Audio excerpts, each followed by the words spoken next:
Well, a tight schedule today, so we better get started because I can't afford to go over.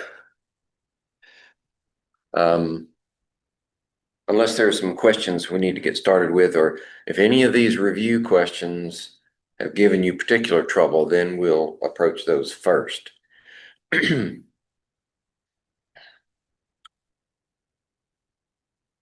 If not, we'll forge ahead. I've selected 36 of them, and some of them are quick answers and some of them take a little work.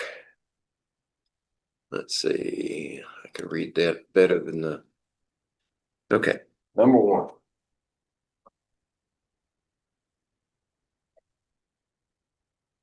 The force between two bodies having identical electric charges. If you look at the possible answers, we're talking about repulsion or attraction, other ways of saying get closer and moving further apart. And what you're looking at with identical charges is repulsive effect. So A is the only possible answer there. 2, atoms having equal or nearly equal electronegativities are expected to form what type of bond? If they're very, very close to each other in electronegativities, then you're going to get, let's just say, whatever. You're going to get a covalent bond, but it also is non-polar. So C would be your best choice there. All right. For these elements, let's move over here. For these elements, cesium, fluorine, and chlorine. Put them in order of increasing electronegativity. Well, we know that fluorine is the most electronegative. Order of increasing, so it's the biggest. Then we have to say, choose between these two. Well, any non-metal is going to be more electronegative than a metal. So that would put chlorine here and cesium here. Metal, non-metal. All right, number 4. The electron pair in the carbon-fluorine bond could be considered, let's see what our choices are. Closer to carbon, closer to fluorine. All right, this is a comparison of their electronegativities. Fluorine is the most electronegative, so you're going to find that this bond is polar like that. So which one satisfies that? Electrons would be closer to carbon? No, they'd be closer to fluorine. But there's also an explanation given in the answer. Closer to fluorine because fluorine has a higher electronegativity than carbon. Both of those parts of the statement are true. So that's why B is your best answer here.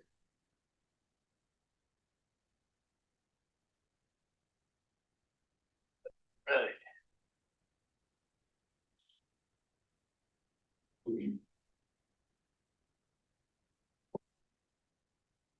Let's see, number 5.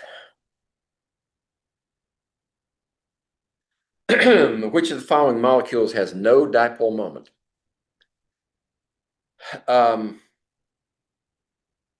we're talking about the molecules, not just the bonds, but the molecules. So what do we need to know to determine the polarity of a molecule is first, are the bonds polar?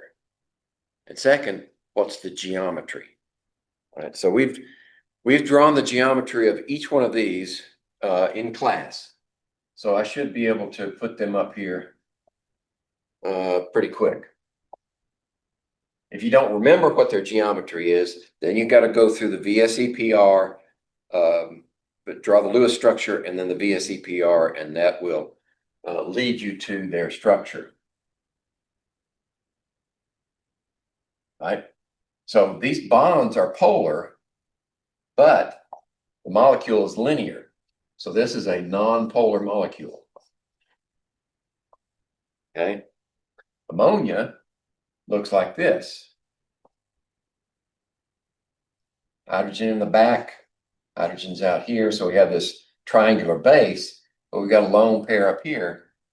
So the bonds are slightly polar toward the nitrogen, but this lone pair up here guarantees that the molecule is polar that way.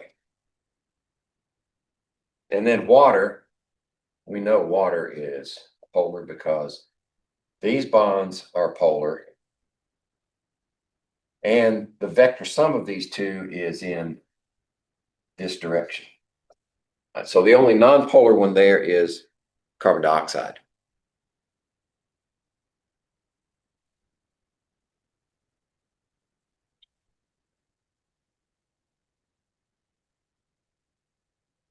All right. We're hitting every one here in the beginning. How about 6? Which of the following has the smallest radius? All right.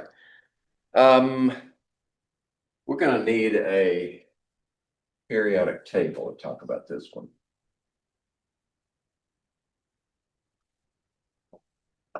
All right, there's hydrogen. There's helium.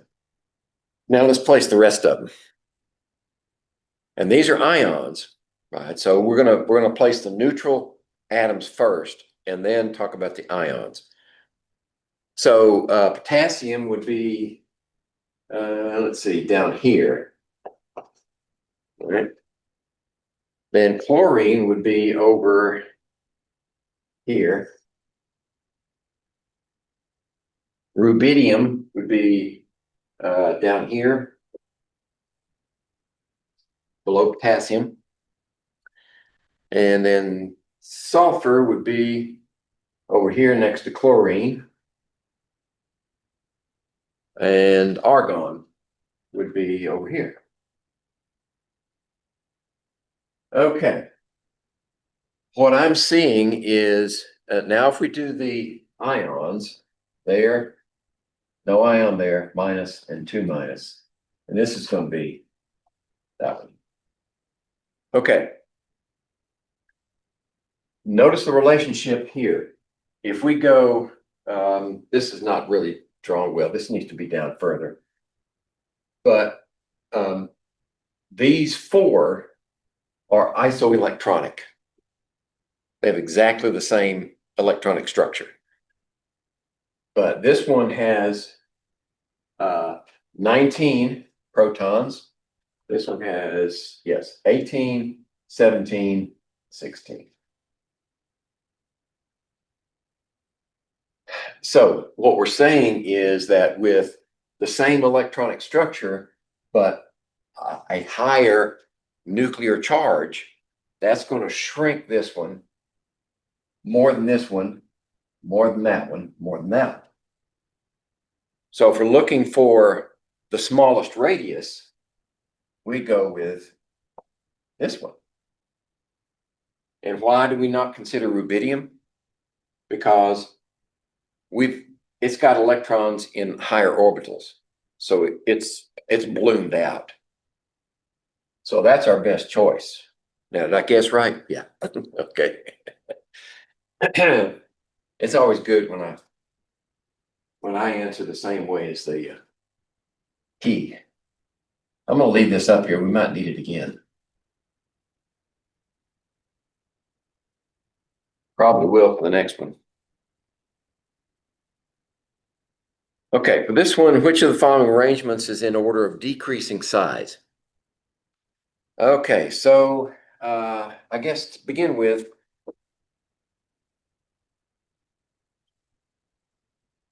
I'm going to go down through the answers and just pick out the unique ones. Gallium 3 plus. You know, maybe I'll just put them on the periodic table. Gallium is over here. I think that'd be better. Calcium would be over here. Potassium would be right next to it. Yep. Okay. Chlorine would be up here. Sulfur would be next to it. Okay. And let's see if I got any other unique ones. I'm looking for gallium, calcium. That looks like everybody. Okay. So here we go again. These four are isoelectronic. The difference here, see, these are easy to see as isoelectronic. If you take an electron, two electrons away from that one or one away from this one, you get argon, which is not one of our choices. If you add an electron, you get more there, you get more there. So this one should be the smallest one, except that gallium has 31 protons and calcium only has 20. Okay. So we can go based upon nuclear charge increase, since these are all isoelectronic and they're all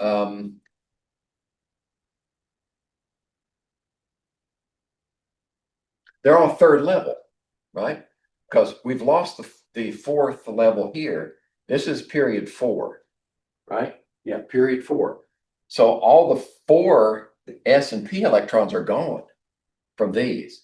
So we're still dealing with 3P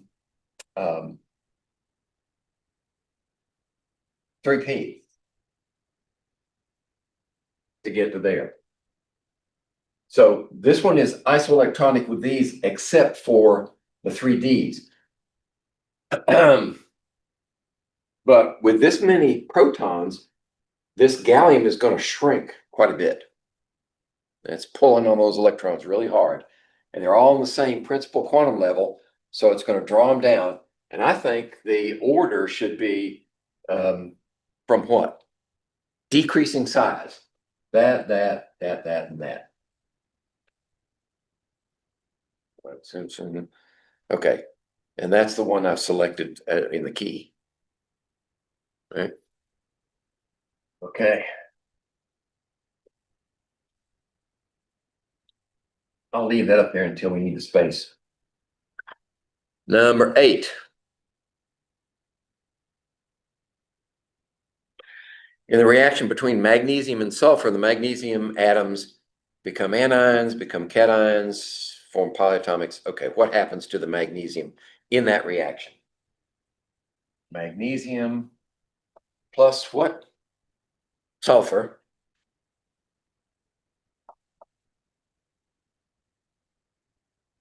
And more than likely it would form this compound, right?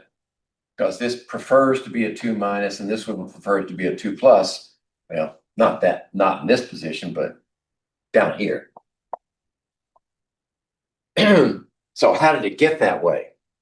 Well, metals typically lose electrons in a reaction with a nonmetal, and a nonmetal gains electrons.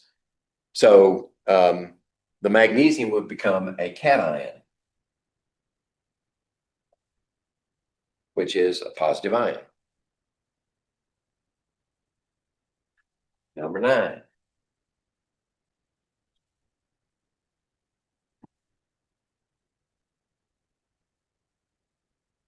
Okay, choose the molecule with the strongest bond. Okay, we've got diatomics for halogens only. So we're looking at, let's see, fluorine, yeah, bromine down here, and then iodine there. And we're looking at the diatomics of each one. And we know from practice that these are single bonds.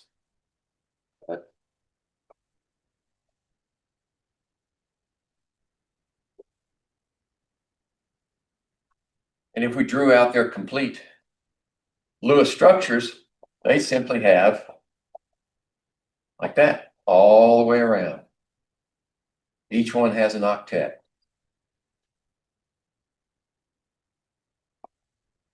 So we're looking at possibility for the strongest bond. These are going to be covalents because they're equal in electronegativities. So the strength of the bond is going to be determined by how close you can get the atoms together. Closer they are, the stronger the bond.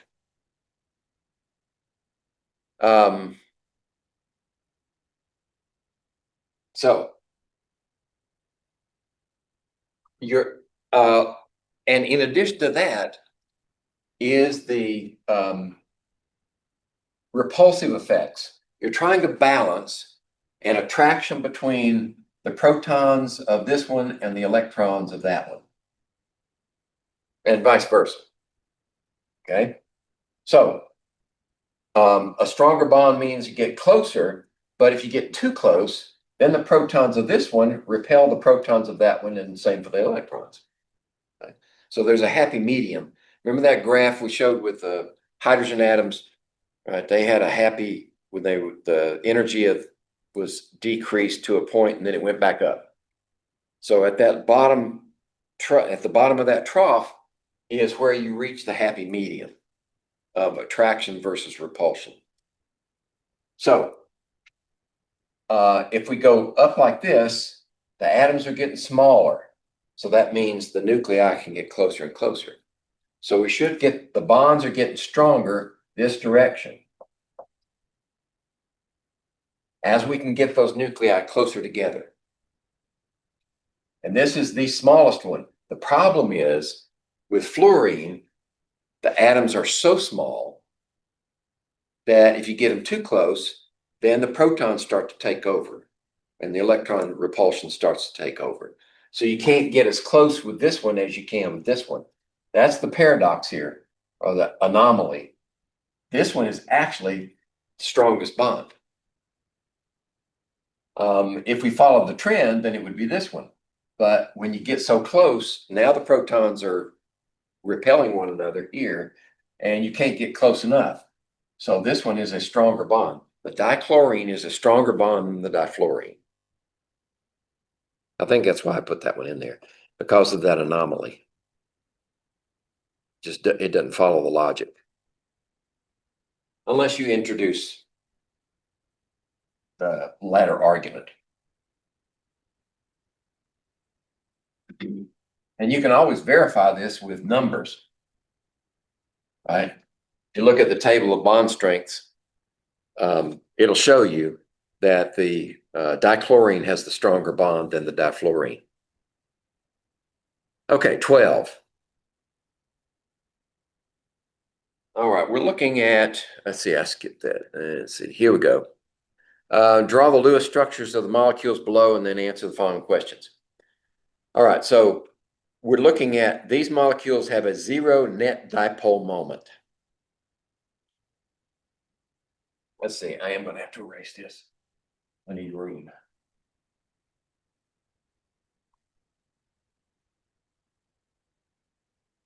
So I think we've drawn some of these. Boron trihydride is definitely, let's see.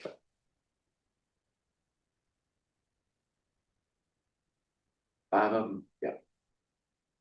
So this one,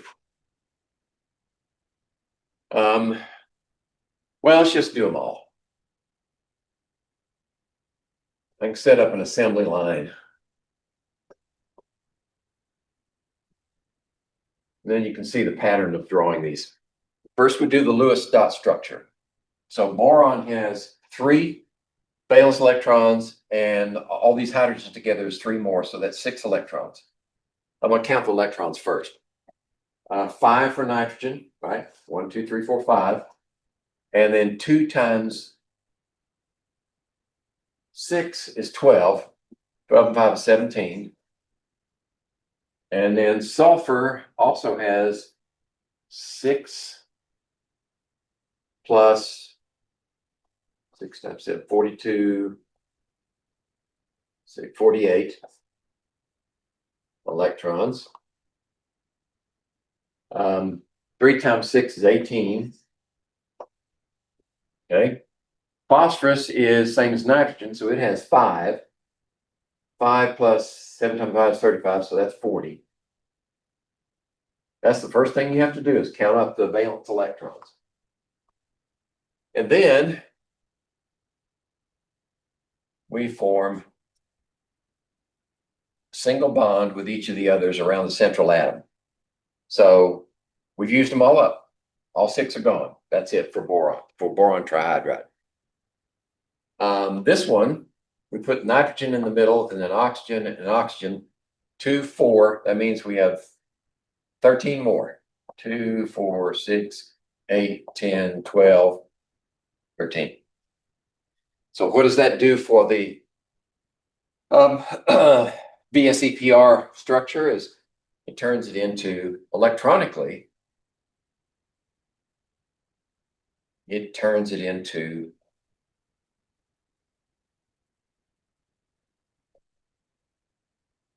a trigonal planar, but the structure itself is bent. Okay, SF6, right? Sulfur in the middle. 1, 2, 3, 4, 5, 6. So we have fluorines all around. 2, 4, 6, 8, 10, 12. So that's 36. 2, 4, 6. 6 times 6 is 36. We use up all the electrons around the fluorines.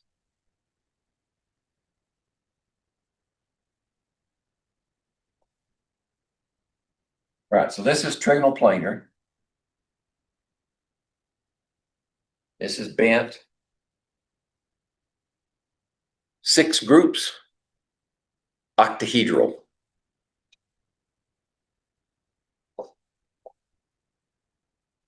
O3. Pick one. It's in the middle. So we do this, this, this, and put an oxygen on either end. So that's 4 from that one would be, we take it down to 14. 2, 4, 6, 8, 10, 12, and 2 more. So that makes this one bent also.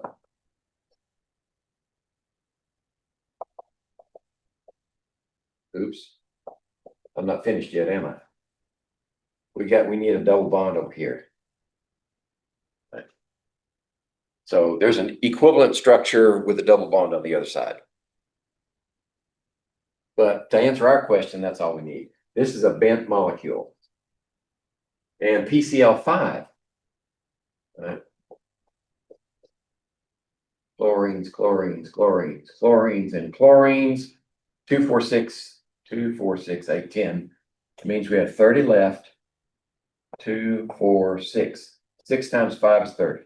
We're using them all up on the chlorines. Right, they're all gone. This is a trigonal bipyramid. Right? Okay, so what was the question? How many of these have net dipole, 0 net dipole? All right. This one would have a net 0 because it's symmetrical, right? Be slightly polar toward the boron. So that's 1 net dipole. This one's bent. It's going to be polar. Okay. This one is uniformly distributed polar bonds toward the fluorines, but in the octahedral situation, they're all equivalent in opposing directions. That's another one. There's a bent molecule. That's polar. And this one, trigonal bipyramidal, all the positions are occupied by chlorine, which makes the bonds polar, but they cancel each other out. Okay. So 1, 3, and 5, 1, 3, and 5b would be your net 0 dipoles. All right. That took a little while.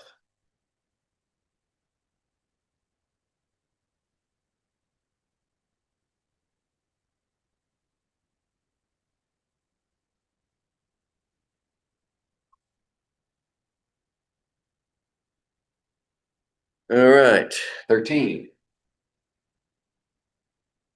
How many electrons must be shown as bonding or non-bonding electrons in the Lewis structure whose skeleton is? Okay, we have to assume that that's everything. Carbon, oxygen, hydrogen, no other elements in there. So how many electrons would have to be shown as either bonding or non-bonding? The bonding ones, some of them are shown. But all we need to do is count up the valence electrons. All right, so we have 1, 2, 3, 4, 5, 6 hydrogens. And we have 1, 2, 3, 4 carbons and 1 oxygen, right? So that's 6 electrons. This is 4 times 4 is 16, and that's 6, right? So that would be 28, right? Yeah, 28 electrons.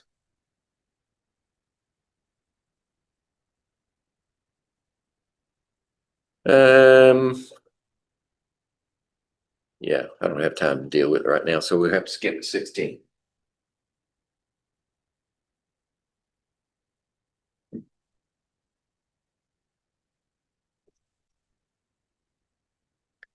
Okay, in the Lewis structure, ICl2 minus. Okay. How many lone pairs of electrons are around the central iodine atom? It doesn't say how many lone electrons, it says how many lone pairs of electrons. That's the key distinction. Okay, so let's decide. We've got 3 halogens. 3 times 7 is 21 plus 1. 22 electrons. Okay, iodine's going to be in the middle. Okay, so we've used up 4. We need 18. 2, 4, 6, 8, 10, 12. So we have 6 more electrons. 1, see, 2, 4, 6. Okay. Lone pair electrons around the central iodine atom. Well, 2, 4, 6, 8. This has already got its octet. That's got an octet. 2, 4, 6, 8, 10. Right? So iodine has exceeded the octet. Can it do that? Yeah. It has 4d orbitals available. So it can exceed the octet, which means we have 3 pair of lone pair electrons, 3 pair around the iodine atom.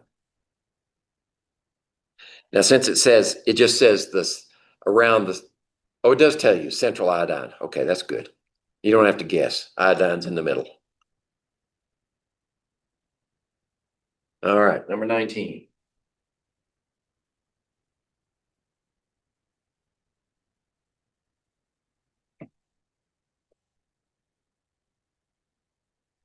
How many resonance structures can be drawn for the molecule O3? Okay, we drew that one earlier. Let's see, was it like this, like that, like that? We had that one, correct? And then we had like that. Is that right? 1, 2, 3 times 6 is 18. 2, 4, 6, 8, 10, 12, 14, 16. Let's do that again then. 3 times 6 is 18. Yep. Okay. Here. Minus 4 is 14. 2, 4, 6, 8, 10, 12, 14. That's right. We took one of these and made a double bond out of it. I counted wrong, didn't I? 2, 4, 6, 8, 10, 12, 14, 16. 2, 6, 8.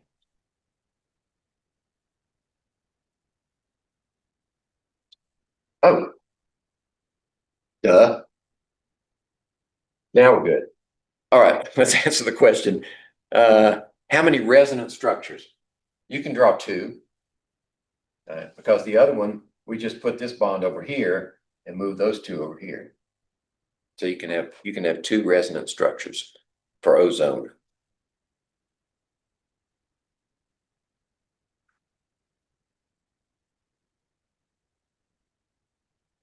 And that's for the valence bond theory. We have to draw resonance structures because we're claiming electrons still belong to each of the atoms. Let's see, 20.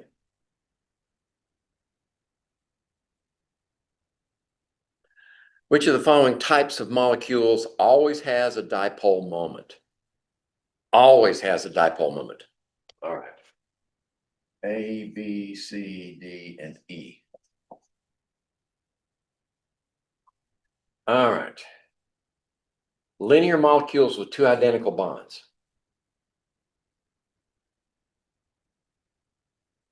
If they're linear and the bonds are identical, then two identical bonds.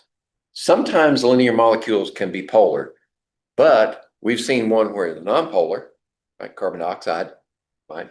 So this one cannot always have a dipole moment for the molecule. Okay, tetrahedral molecules, four identical bonds equally spaced. Four identical bonds equally spaced. Okay, I'm going to try to read the creator's mind here. Linear molecules with two identical bonds. If the bonds are identical, then the molecules to which they're attached must be identical. So this one is always nonpolar. It can never be polar. Tetrahedral with four identical bonds. This one is also nonpolar. If I interpret that statement correctly. Trigonal pyramid molecules with three identical bonds. How do you get a trigonal pyramid? That's not a regular structure, a molecular structure. You get a trigonal pyramid if you have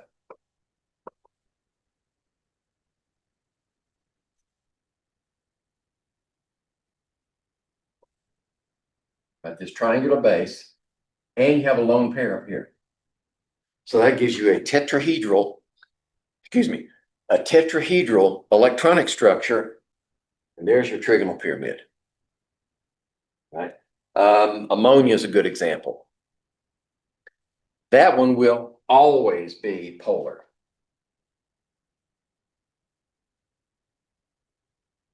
If these are identical, they have to be, of course, different than this one, but you've always got that lone pair of electrons up there, which is making this side more negative anyway. Okay. All right, so we found our answer. C, the trigonal pyramid molecule is always, well, three identical bonds. That would be like nitrogen and three hydrogens. Yeah, that would always be polar. Trigonal planar molecules are always nonpolar.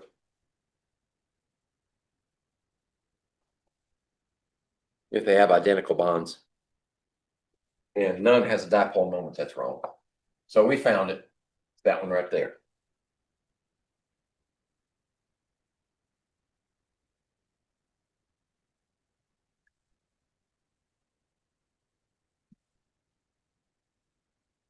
All right, let's see. 21. We're regressing a bit. Which set contains atoms listed in order of increasing electronegativity? Increasing electronegativity. All right, we've got a mix here. Fluorine, nitrogen, carbon, silicon. Fluorine, nitrogen, carbon, silicon. And then we go phosphorus. Yeah, phosphorus, nitrogen. Oh, we add an oxygen. Got a fluorine. We still got nitrogen, oxygen, chlorine,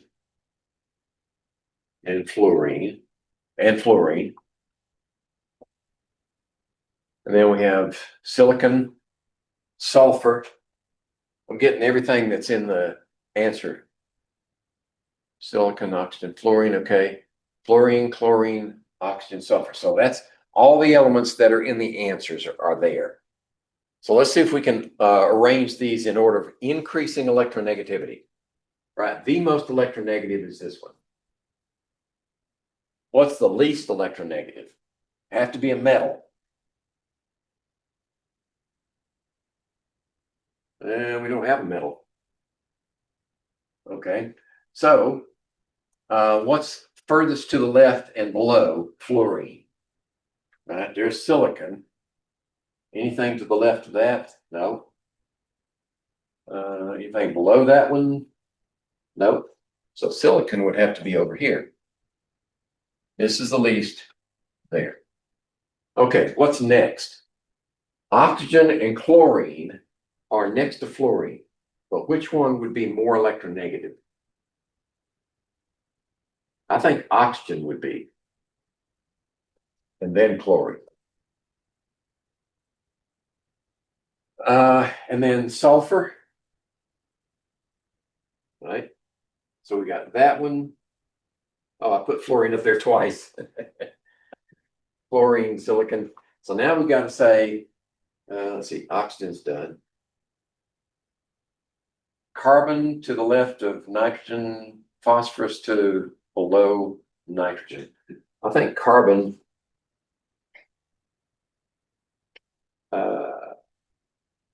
no, phosphorus. And then carbon. No, nitrogen, excuse me. Nitrogen and then carbon. Now, does that make any sense? Which one of these would fit? Oh, phosphorus. I didn't put phosphorus in there. Phosphorus.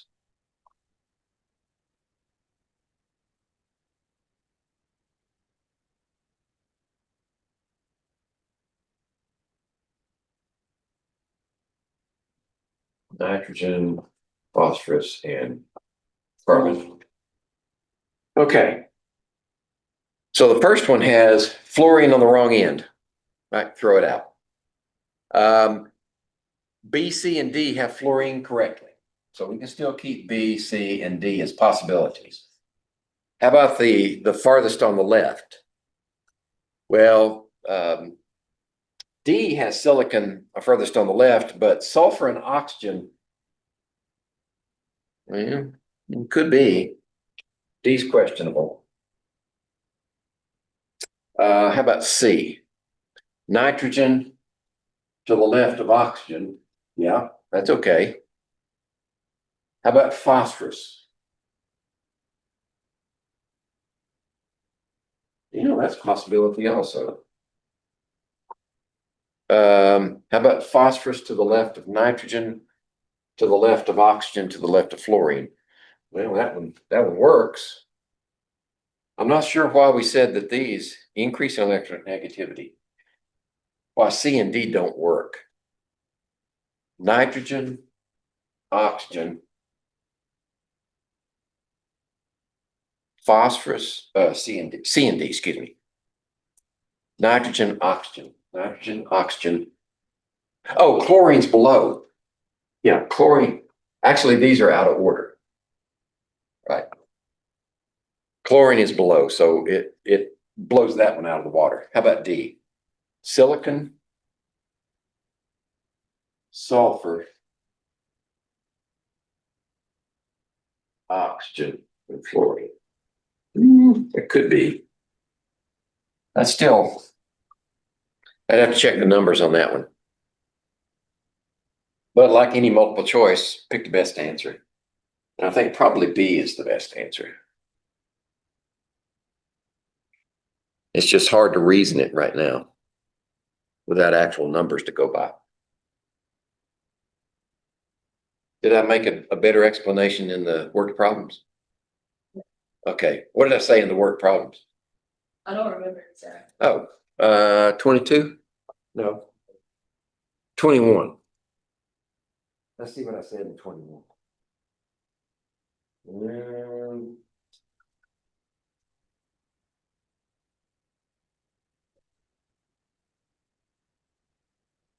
Increases lower left to upper right. Now, why did I cross out? See, D, right? D is one I crossed out. Oh, wait a minute, fluorine's on the wrong end. Oh. No, those are three fluorines, B, C, and D. Did I change them already? I have different options for today. Yeah, okay. In the worked problems, I was working on, see, D used to have those, the carets flip the other direction. That's why it's messed things up. Those carets should be the other way, and then it throws D out. Yeah. Okay. I'll try not to make that mistake on the exam.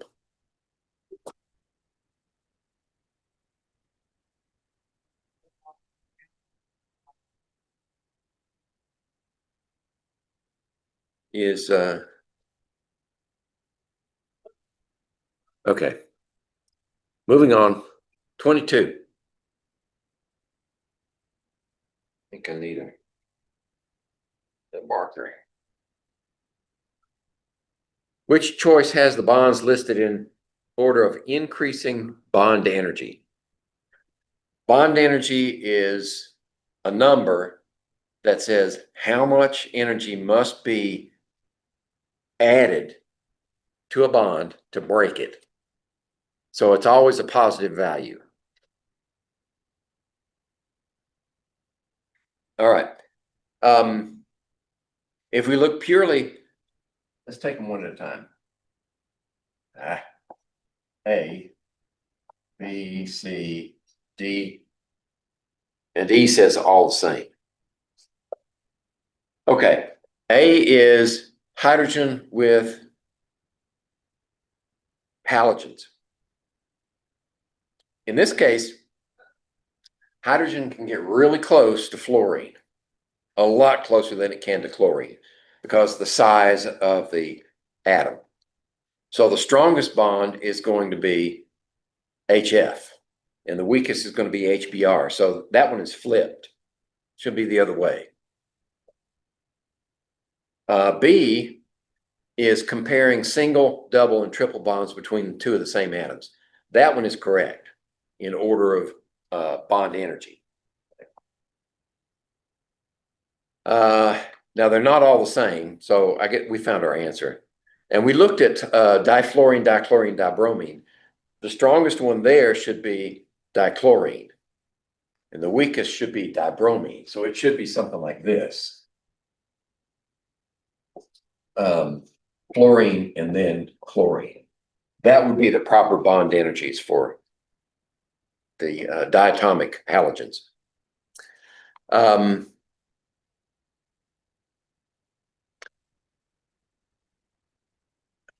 Carbon-carbon bond is greater than the dinitrogen bond in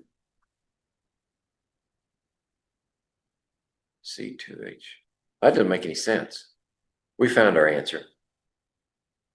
Yeah, it's this one. Triple bond stronger than double, and double's stronger than single.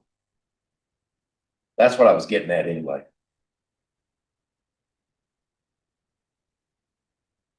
'23.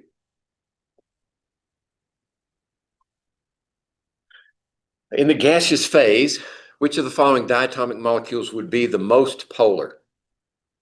Oh, there are two things that contribute to the polarity of the bonds. One is the difference in electronegativities between the two atoms.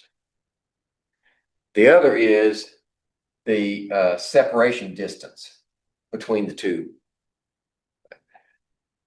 So if we go purely by difference in electronegativity, we take cesium and bond it with fluorine, we're going to get an extremely polar bond.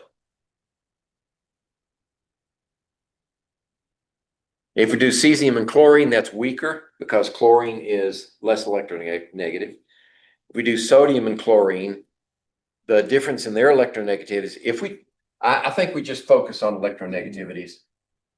Right, that will get you the right answer. It's purely the difference in electronegativities. If we had to break a tie, then we would go to distance. But based on electronegativities, that's your best answer.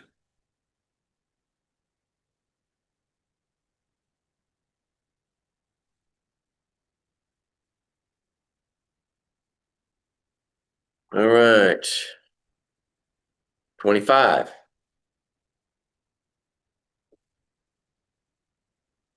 Which of the following ionic compounds has the largest lattice energy? The lattice energy most favorable to a stable lattice. Okay. How do we define a lattice energy? We take the metal, charged metal in the gaseous phase. It could be a plus, a 2, or, I'm just going to use a single charge for demonstration. And then we take the non-metal gas and let them come together, and you get a solid. And you get a lot of energy released, right? So the lattice energy is largest for, let's see, difference in charge difference, largest charge difference, and smallest distance. Let's see, largest charge difference and smallest distance between the atoms. Okay, so let's look at these possibilities. Barium oxide, beryllium oxide, barium oxide, beryllium oxide, cesium iodide, sodium bromide, and barium sulfide. Okay. Let's look at charge difference first. We can eliminate one of them, right? Those are only a single positive, a single negative. This is a single negative and single positive. Cesium, yes. Okay, these are going to be 2 minuses and 2 pluses. 2 minus, 2 pluses. So we can throw these out based upon charge difference. So now we look at these, separation between. All right. Oxygen is smaller than sulfur, right? And beryllium is smaller than barium. Yeah, barium is huge. Beryllium and oxygen would be your best pair for size, right? This one's too big, and this one's too big.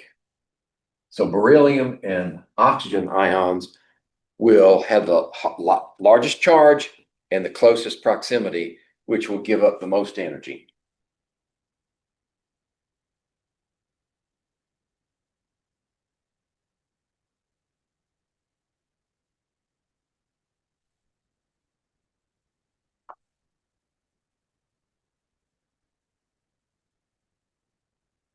Right, 26. The first electron affinity value for oxygen is, we'll look at the answers. Favorable versus unfavorable. And the second electron affinity value is favorable or unfavorable. All right, for oxygen, electron affinity. How do we define that? Oxygen, gas in the atomic, right? Not diatomic, just the single oxygen atom in gas. One electron falls onto the oxygen and makes that ion. Okay?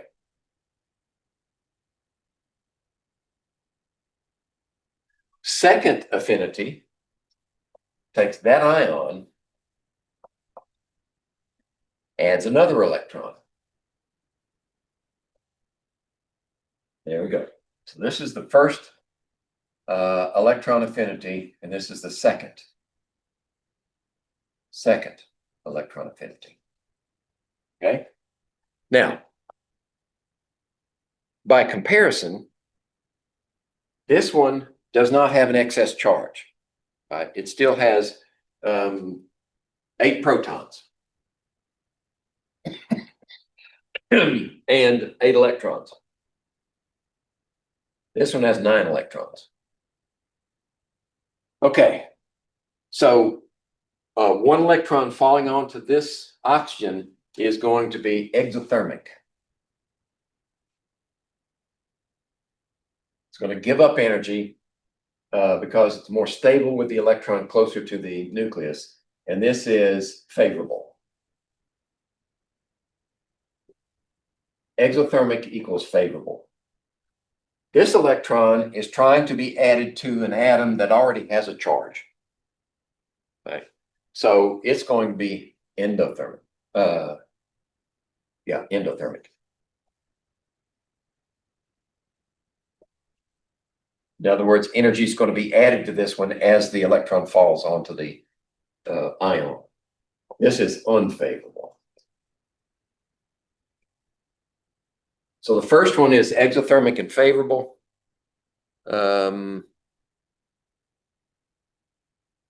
C or D, and the second one is unfavorable. So D is the answer. Now, you might think logically, why then does oxygen prefer a 2- charge when it's in a reaction? Well, the reason it prefers a 2- charge is makes it look like neon. But the reaction is not going to go unless the overall reaction is favorable. Right? So as far as oxygen is concerned, in order to make this whole process favorable, go from here to here, this exothermic loss of energy must exceed the energy required to go to this step. The balance has to be favorable. So that means this one has to be much greater than this one in absolute terms. 27. I think that there's 2 different ways of explaining the same thing. We know oxygen prefers 2-.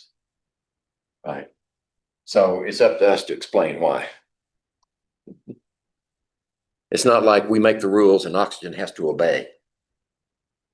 27. Okay, using the following reaction data, calculate the energy of an HF bond. Okay. The energy of an HF bond.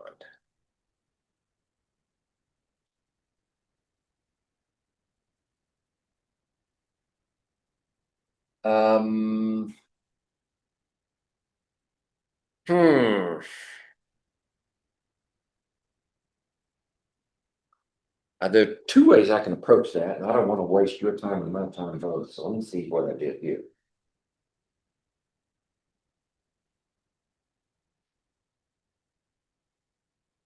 Okay. Being consistent. If we're going to use Hess's law, we have to define what the energy of that bond is. So we're going to take this gas, we're going to add energy to it, and we're going to end up with this and that to break the bond. Okay? So that's our target equation. We have to put these 3 equations together to give us that one. All right? So if HF is going to be on the left-hand side, that's the first equation. Only we have to flip it. Right? So 2HF gas yields H2 gas plus F2 gas. Now, 542 plus 542 kilojoules. But we only need one of these. All right, so we got to go halvesies. Okay. So if we do that, there's only one of those. There's a half of these and a half of these. And this is divided by 2 also. Okay, for that part. So we took care of this one. Now we got to put hydrogen on the right-hand side. The second equation does that. So we got H2 gas yields 2H gas. And we don't have to change the sign for this one. But we do have to take halvesies. All right. So if we take a half of that one, then that takes this one down to 1, takes this one 1/2. And now we have to divide this by 2. And we'll probably have to do the same thing for fluorine. All right. Wait a minute. Yeah, that's right. We want the fluorine on the right-hand side. So we're going to have 2 F's on this side, and then we're going to have F2 gas on this side. And we're going to have to take halvesies on that, but the 154 kilojoules, we're going to have to take half of everything. All right, so this will be a half, and this will be down to 1, and this will be divided by 2. Okay, so does that get everything? One of these, one of these, one of these, and this half H2 is canceled here. This half F2 is canceled there, and HF is good. So we have HF, there. Yep, we're good. So now all we have to do is add these together.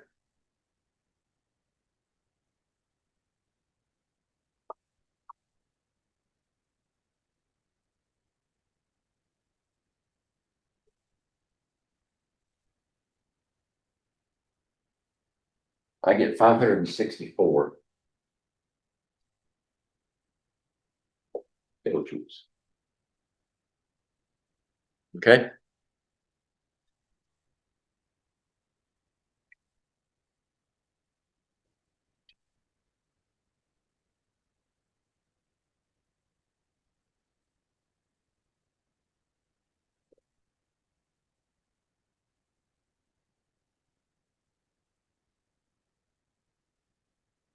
Just as a check, bond energies are always positive. So we're good. If I had flipped the equation before I started solving this problem, we'd have come out with a negative number. It would have been the same magnitude, but a negative number, and that's not kosher. 28. As indicated by Lewis structure, which of the following would probably not exist as a stable molecule? Okay, B, C, D, and E. So we got, I know this one exists, that's methanol. This one is formaldehyde. That one I don't have a clue. This one is acetylene. And this one is C3H4.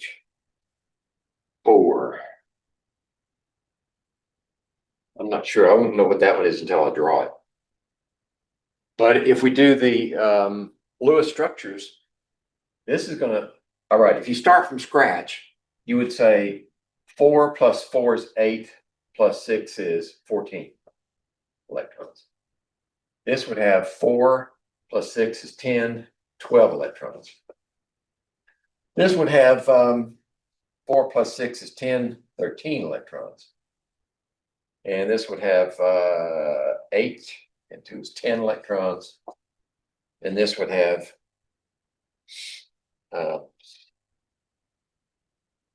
12, 16 electrons. Might as well do it the hard way. All right, this is a little more complicated than we're used to. But when you see a molecule written this way, those hydrogens belong to that carbon. And this carbon is bound to that oxygen. That's the way organic chemists write their molecules. The hydrogens are attached to whatever atom comes before them. So that hydrogen belongs to this oxygen. Those 3 belong to this carbon. So we would write it like this. Then we would put the oxygen and hydrogen there. So that's 2, 4, 6, 8, 10. We have 4 more to go. 2, 4. That's the only place they can go. Right. So that one seems to be a stable form. This one, we have a carbon bound to that oxygen, and then we have 2 hydrogens. So 2, 4, 6, 8. We have 4 more to go. 2, 4. Right. That carbon needs an octet. That's how it gets it. 2, 4, 6, 8, 10. Oh, 12. Hold on. Is that right? 2, 4, 6, 8. That's better. I left out a pair again. This one says that we need these 3 hydrogens here and this oxygen there. So that's 2, 4, 6, 8, 5 electrons. 2, 4, 5. Go there, like that. 2, 1, 2, 3. No, that doesn't work. I don't need it, right?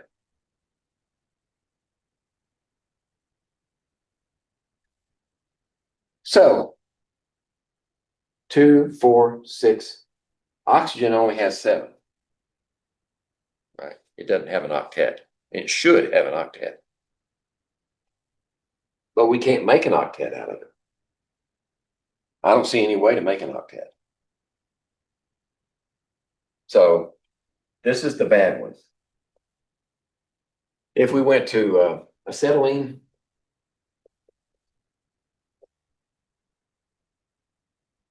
two, 4, 6, 8, 10. That's good. And this one, I'm interested to see how this one goes. And then the 4 hydrogens, you start from the outside. So to put a balance on it, we'd put the hydrogens on the outermost carbon. 2, 4, 6, 8, 10, 12. We got 4 more. So we could put 2 here and 2 here. And then we could take those 2, make a double bond. Take those 2, make a double bond. And that would be 2, 4, 6, 8, 10, 12, 14, 16. That would be, I can't think of what that name would be right now, but that's a valid Lewis structure.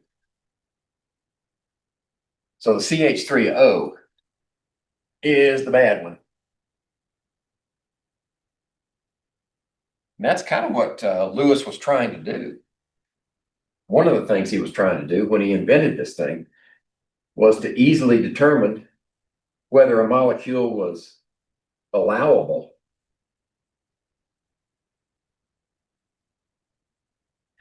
All right, 29. Using the following electronegativity values, select from the following group the molecule that fits the given statement. The molecule contains a carbon atom with trigonal planar geometry. All right. Let's see how quick we can do these. This one says none. So the first one is CH3CHO. I'm going to put them all up here first. CO2, CH3Cl, CH3Cl, and C2H6.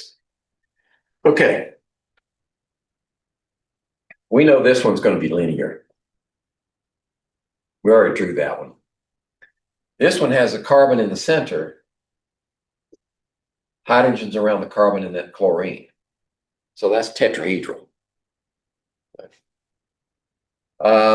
This one has two carbons. So these two carbons are going to be linked. That hydrogen, and then the oxygen is going to be like that. Draw the Lewis structure and you can prove it to yourself.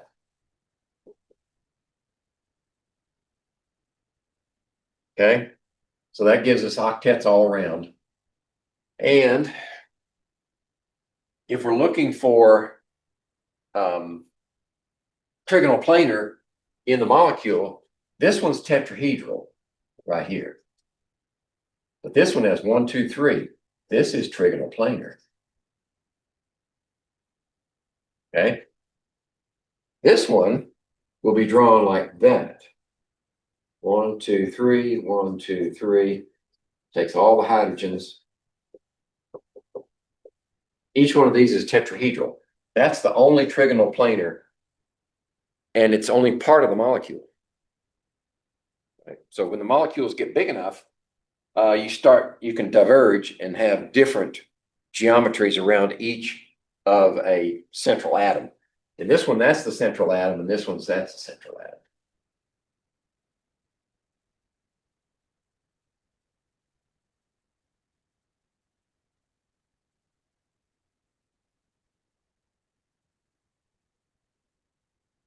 All right, let's see. 34. Of the following, which molecule has the largest bond angle? What are possible bond angles that we've investigated? Right, 180 is the largest, and then we can go down to 120 for trigonal planars. Then we can have 109.5 for tetrahedrals, and then we can have some 90s. Right, I don't think we have any smaller than that. All right, so which ones are we talking about here? Ozone, we found is going to be bent. And it has trigonal planar electronic, but bent means 120 degrees. Think back to the structure we drew. OF2. We better draw this one. Right. So that's 14 and 6 is 20. It's 14 and 6. Yeah, it's 20. So we have the oxygen in the middle. Fluorine, fluorine. 2, 4, 6, 8, 10, 12, 14, 16. We need 4 more. So that one's going to be like water. It's bent. And since it has 1, 2, 3, or 4 around the central atom, that's 109.5. Well, actually less than that. Okay, CHCN. We've drawn HCN before. Looks like that. That is 180 degrees. That one takes the prize because we know water is like this one. It's less than 109.5 for water. So that's the largest bond. That HCN is linear. Linear is always going to be the largest bond angle.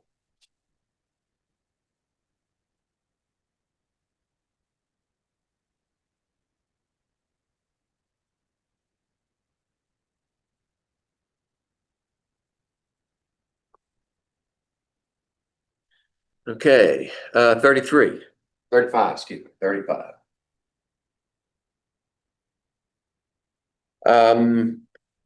Which of the following molecules is non-polar overall?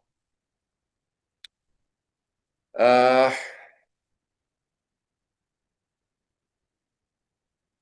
just going to have to give this one to you. Carbon tetrachloride is a tetrahedral molecule.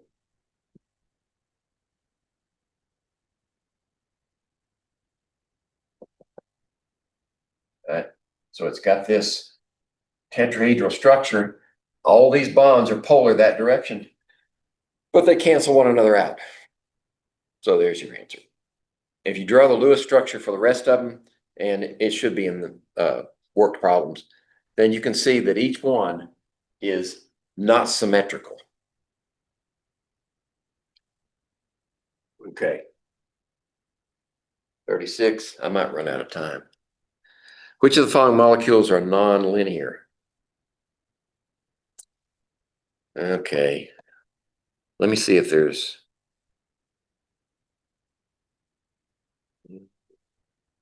Yeah. I'm gonna run out of time and I don't have time to stick around and finish it. So what you're gonna have to do is go to the worked problems. Use 50 is gonna take some doing. Bond energy is given below to calculate the enthalpy change for the reaction. So this is going to be, actually, that's not bad. You just, let me put that one up here for you so you can see what bonds have to be assessed. Because if you don't know how the molecules are formed, HCN is going to be like this, right? Plus 2 hydrogens yields CH3NH2. So this is CH3 and NH2,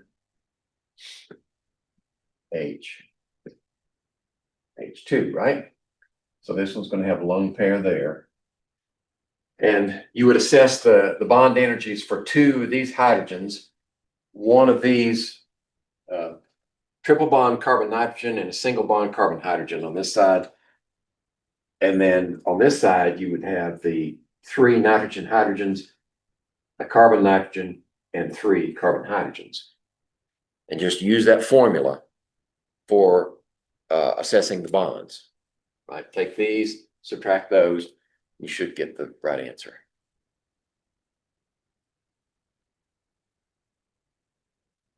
This one, change in enthalpy. Okay, this is going to be another Hess's law. That's all it is. Lattice energy takes a little more doing. You have to start with what is the definition of the lattice energy. And then 52, I didn't put a number on that one. You have to know what those terms mean. Rubidium solid to rubidium gas.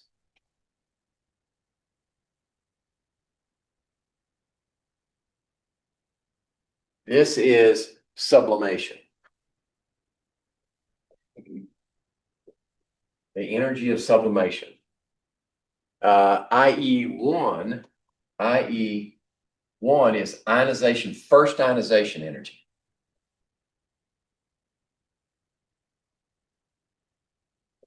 So you know how to write that equation. You may have to go back and look. Be for chlorine, bond energy. Oops, bond energy. Right? Or dichlorine. And this is or rubidium. And delta HF. Delta HF is enthalpy of formation. Remember how to write formations for rubidium chloride. To do that, you start off with rubidium chloride in its most stable form, which would be a solid.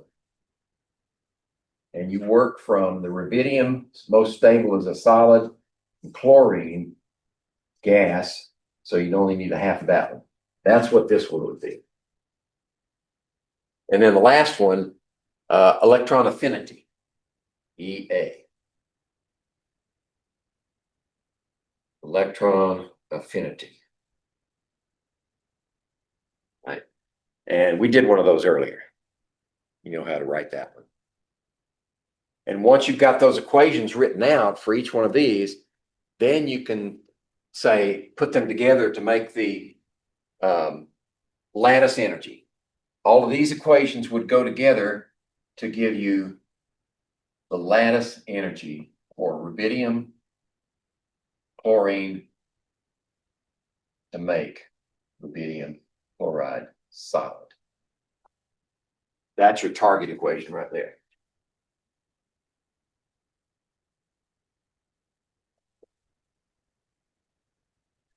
All right, I'm out of time. I would say for this one, when you write the structure for something like this, don't forget to put the brackets and the charge in. If you don't have the charge, then you don't have the right number of electrons. So the structure doesn't mean the same thing. And then you can decide from that whether it's polar, nonpolar, and what its geometry is. Okay. I wish I didn't have to, but I have to go.